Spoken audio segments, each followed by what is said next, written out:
Welcome back to the Deep Dive. Today we're getting into something really interesting, a stack of materials that blends ancient German folklore with modern language teaching. That's right. Our mission today is very specific. We're looking at how a set of ESL, that's English as a second language resources, are engineered for B1 learners. And the really wild part is that the entire curriculum is built around one single story. One very specific piece of folklore, yeah. The legend of the Benkenteich. So we have the learning materials themselves, the Learn Material in B1, which are aimed at students, teachers, and, importantly, parents. And we also have the full transcript of the legend. And this is not just some simple fairy tale. We're talking about water spirits, a heroic stallion, and a magic pouch that gets lost because of, well, human weakness. It sounds fascinating. The whole guiding principle is right there on the first page, learning English through the power of stories.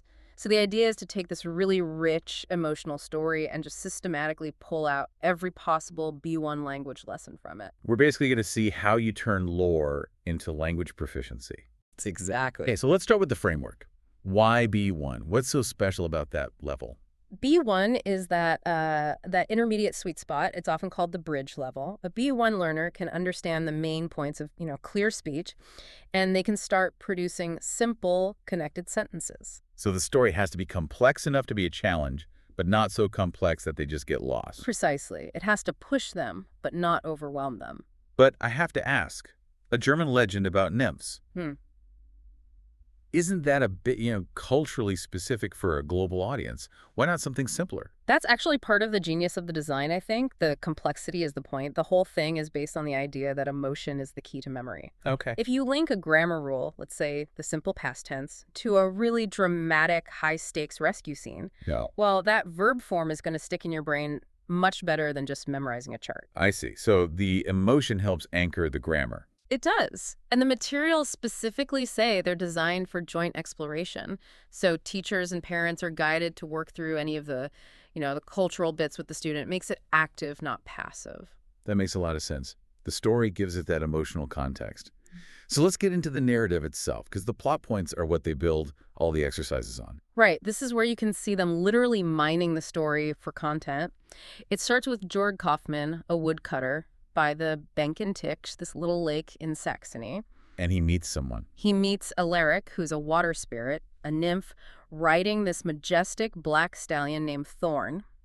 Right there, you've got your first batch of nouns and adjectives for the vocabulary lessons. And then the plot kicks in right away. Alaric isn't just there for a ride. No, he's on a quest. He's trying to rescue his wife, Liana. She was kidnapped 3 years ago by a dark water spirit, an evil one named Kalin. And that conflict, that quest, sets up the whole structure for the reading comprehension parts. Exactly. The key plot points create the tension. Alaric takes this magical branch, he strikes the water, and the whole lake just parts. It opens up a path. Wow. And Georg, the woodcutter, and the materials really emphasize this, he bravely holds onto the horse, Thorn, who's struggling and terrified. And what does he see?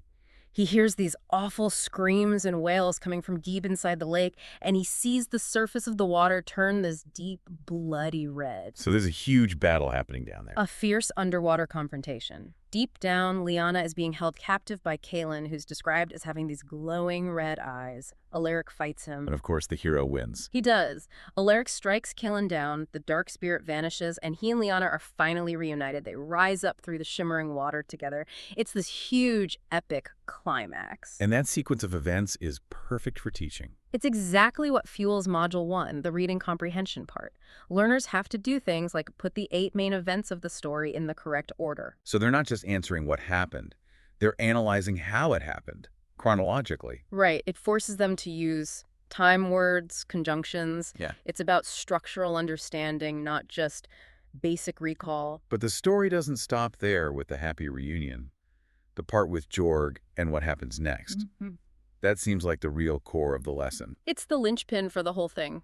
Alaric is so grateful to Georg for watching Thorn, for being so brave. So he gives him a reward. A huge reward, a small leather bag. And he promises Georg that whenever he reaches into it, he'll find as much money as needed. An endless supply of money. This is where it gets really interesting morally. It is, Uh, because Jorg is rewarded for his kindness, but the gift completely changes him. He goes home, he's full of joy, but the text says he becomes careless and forgot to guard it well. And then the inevitable happens. A thief steals the bag, and the moment it's stolen, the magic is gone. Forever. And that moment is perfect for teaching cause and effect. Absolutely. It's the anger for all the lessons on conjunctions. You have the first lesson. Alaric's bravery and love conquer Kalen's greed. That's the main plot. But the subplot with Jorg is the cautionary tale. Right. It teaches the consequences of moral failure. We're not just drilling a word like because in a worksheet. You're analyzing why Jorg lost everything. Hmm. He lost the magic because he became careless. Exactly. The cause is tied to this really emotional, moral consequence, and that makes it stick. This also feeds right into the character analysis activities. Where they compare the two spirits. Yeah, they use Venn diagrams to contrast Alaric, who's brave, gentle, loyal, with Kalen, who is cruel, greedy, and jealous. Okay, so that character work is what anchors the more advanced vocabulary. Let's get into the nuts and bolts.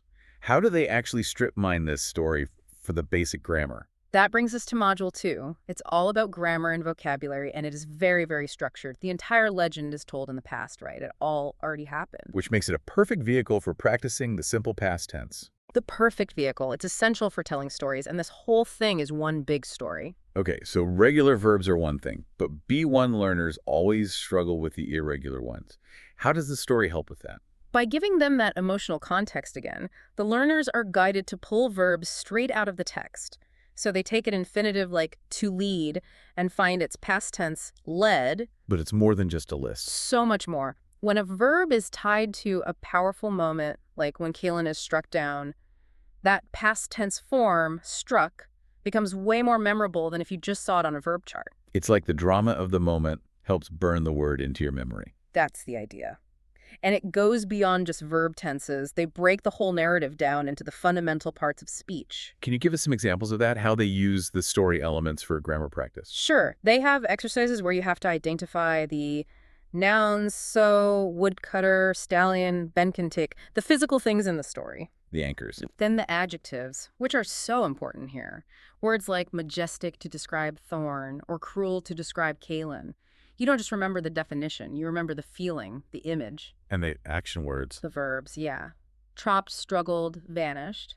And then the adverbs, which describe how things happened. Silently, proudly, quickly. Those are crucial for making a story flow naturally, which is a big step at the B1 level. The materials even get down to the really small stuff, like punctuation. They do, which is often overlooked. They'll pull sentences directly from the legend and have students correct them. Things like capitalization and dialogue. So like changing a lowercase I am a nymph to a capital I am a nymph. Exactly. It's teaching mechanical precision, but inside a context that feels real and believable. Okay, last thing. Vocabulary. A B1 student needs to make a pretty big leap in the number of words they know. How does this one story provide that kind of volume? It's huge. There are exercises that focus on 20 key words that come directly from the plot and the characters. Words like brave, cruel, greedy, kidnapped, confrontation. And again, because they're tied to the plot, they have that emotional weight. They're not just random words on a list. Far from it. I mean, yes, they match definitions first, but then they immediately move on to antonyms and synonyms. Ah, so they're learning the relationships between words. Right. They'll pair brave with its opposite, cowardly, or they'll find a synonym for cruel, like mean. It teaches them not just what a word means, but how it fits into the sort of the moral landscape of the language. It's a much richer way to learn. So to sum up this deep dive, we've gone from a mythical German legend all the way to a very structured, very clever educational tool. It really is. It turns the abstract challenge of learning B1 grammar into this concrete, unforgettable story. It's proof that if you embed these complex ideas like conjunctions or the simple past inside a plot that's genuinely engaging, it works so much better than just drilling and repetition. Absolutely. The story does all the heavy lifting for your memory. And so a final thought for you to take away. The last assignment in these materials asks the learner to write an essay on bravery and change. We saw Alaric's heroic bravery, and we saw Jorg's, well, his moral change from a good man to a careless one. So which character's journey do you think teaches the more powerful lesson about what really lasts versus what's just temporary? And why is that final image of the lost magic so critical to the whole point of the story? Something to think about.